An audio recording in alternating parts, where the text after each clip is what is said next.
வணக்கம் மக்களே, ஈவினிங் ஸ்நாக்ஸான கொண்டைக்கடலை வச்சு ஒரு அருமையான ஃபலாஃபில் தாங்க செய்ய போகிறோம். ஸோ நம்ம ஊரில் பார்த்தீங்கன்னா எப்படி வடையோ அதே போல் இங்கேயும் பார்த்தீங்கன்னா இந்த ஃபலாஃபில் ரொம்ப ஃபேமஸானது. ஸோ அதை வீட்டிலே எப்படி ஈஸியாக செய்யலாம் சொல்லிட்டு தெரிஞ்சுக்கலாம்.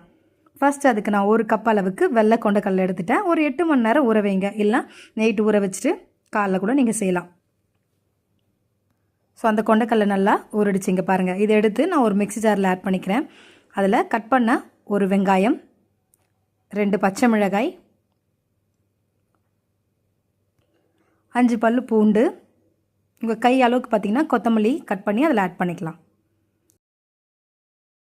1/2 டேபிள் ஸ்பூன் அளவுக்கு தனியாத்தூள், தேவையான அளவுக்கு உப்பு, ஒரு பிஞ்ச் அளவுக்கு குக்கிங் சோடா. இதெல்லாம் மிக்ஸ் பண்ணியாச்சு. தண்ணியை ஆட் பண்ணாமல் கொரகொரப்பாக நம்மளை அரைச்சி வச்சுக்கலாம். ஸோ கொஞ்சம் கொரகொரப்பாகவே நான் அரைச்சி வச்சுக்கிட்டேன். ஒரு தவா எடுத்துக்கலாம். அதில் தேவையான அளவுக்கு எண்ணெய் ஆட் பண்ணி எண்ணெய் நல்லா கொஞ்சம் சூடாகட்டும். ஸோ எண்ணெய் சூடானதுமே நம்ம அரைச்சி வச்சதை சின்ன சின்ன உருண்டையாக பிடிக்க ஆரம்பிக்கலாம். இதில் மைதாவோ நீங்கள் கார்ன்ஃப்ளவர் சேர்க்கணும் அவசியமே கிடையாது. சின்ன சின்ன உருண்டையாக இதில் போட ஆரம்பிக்கலாம். இங்கே பாருங்கள், மிதமான சூட்லேயே நான் போடுறேன்.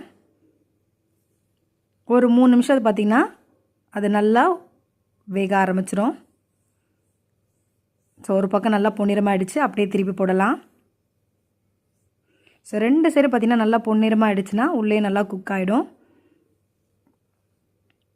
ஸோ அவ்வளோதான், ரெடி ஆகிடுச்சு. இங்கே பாருங்கள். ஸோ இதை எடுத்து ஒரு பிளேட்டில் நம்ம எடுத்து வச்சிடலாம்.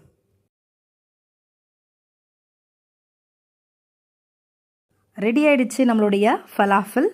நீங்களும் உங்கள் வீட்டில் செஞ்சு பாருங்கள். பிடிச்சிருந்தா லைக் பண்ணுங்கள், ஷேர் பண்ணுங்கள். தேங்க்யூ.